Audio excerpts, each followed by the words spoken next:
బలం తక్కువ ఉండి యుద్ధంలో గెలవాలని పట్టుబట్టడం వీరుడి లక్షణం.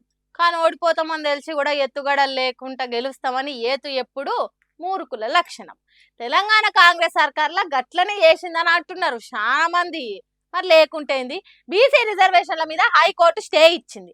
అంటే సర్కార్ ఇచ్చిన రిజర్వేషన్ల మీద విచారణ చెయ్యాలి, ఎన్నికల నోటిఫికేషన్ ఆపుంది అని ఆర్డర్ వేసింది అన్నట్టు. విచారణ జరపాలని హైకోర్టు చెప్పినాక రేవంత్ రెడ్డి సర్కారు సుప్రీంకోర్టుకు పోయింది. 42% రిజర్వేషన్లు ఇవ్వాల్సిందే, మాకు ఎసోంటి అడ్డంకులు లేవని తీర్పు ఇయ్యండ్రని స్పెషల్ లీవ్ పిటిషన్ వేసింది. దానికి సుప్రీంకోర్టు కొలిమిల పెట్టిన కొరకాసును తీసి ఈపుల సురుకాంటి ఇచ్చినంత పనిచేసింది. హైకోర్టుల కేసు ఉన్నప్పుడు సుప్రీంకోర్టుకు ఎట్లా వస్తారు? ఇదే కేసు మీద ఎన్నికల నోటిఫికేషన్ కు స్టే ఇవ్వని సర్కార్ మీద పోరాటానికి దిగిన వాళ్ళకు ఏం చెప్పినామో అప్పుడే మర్చిపోయినరా? వాళ్ళకో తీరుగా మీకో తీరుగా చెప్తుంది సుప్రీంకోర్టు అనుకున్నారా? సమన్యాయం పాటించమని ఎట్లా అనుకున్నారు?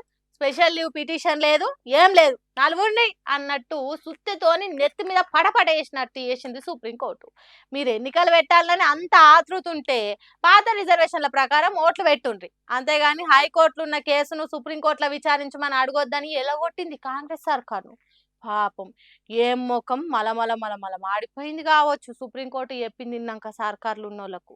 ఏందో ఏమో కానీ బీసీల రిజర్వేషన్లు కలిసి వస్తాయి కావచ్చు అనుకొని కాంగ్రెస్ పార్టీని ఎత్తికెత్తుకుంటే కోర్టులో ఆ నెత్తికి సందు లేకుండా బొడుసులు వచ్చేటట్టు సుత్త దెబ్బలు కొడుతున్నది. ఏందో ఏమో పోన్రి, ఈ కాంగ్రెస్ సర్కార్ పంతనం ఎటూ అర్థమైతలే.